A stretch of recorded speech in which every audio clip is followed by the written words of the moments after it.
எப்பொழுதும் தேடலை விரிவாக்குவது கல்வி. சாதிக்கும் திறனையும் சறுக்கல்களில் நம்பிக்கையாய் நமக்கு துணை நின்று காக்கும் அறிவையும் வழங்க வல்லது கல்வி. கற்பிப்பதும் கற்பதும் ஒருங்கிணைதல் கற்றலில் வெற்றியை தரும். கொடுக்கின்ற மனதின் செய்திகளை வாங்குகின்ற மனம் அப்படியே ஏற்பதில்லை. கற்பித்தல் கற்றல் இரண்டிற்கும் இடையே இடையீடுகள் நேர்வதும் உண்டு.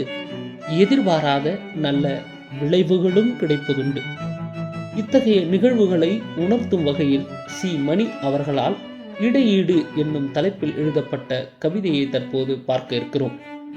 அனைவருக்கும் வணக்கம். நீங்கள் கேட்டுக்கொண்டிருப்பது மிஸ்டர் தமிழ் ஆடியோ. வாருங்கள் கவிதைக்குள் நுழைவோம்.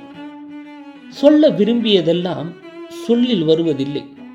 சொல்ல விரும்பியதெல்லாம் சொல்லில் வருவதில்லை. எத்தனையோ மாற்றங்கள், குறிதவறிய ஏமாற்றங்கள், மனம் புழுங்க பல உண்டு.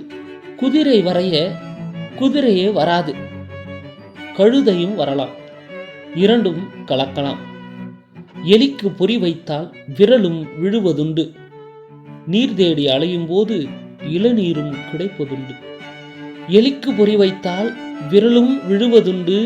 நீர் தேடி அலையும் போது இளநீரும் கிடைப்பதுண்டு. என்றோ ஒருமுறை வானுக்கு விளக்கடிக்கும் வால்மீனாக சொல்ல வந்தது சொல்லில் வந்தாலும் கேட்பதில் சிக்கல். கனியின் இனிமை கனியில் மட்டுமில்லை, சுவைப்போன் பசியை சுவை முடிச்சியை சார்ந்தது. எண்ணம், வெளியீடு, கேட்டல் இம்மூன்றும் எப்போதும் ஒன்றல்ல.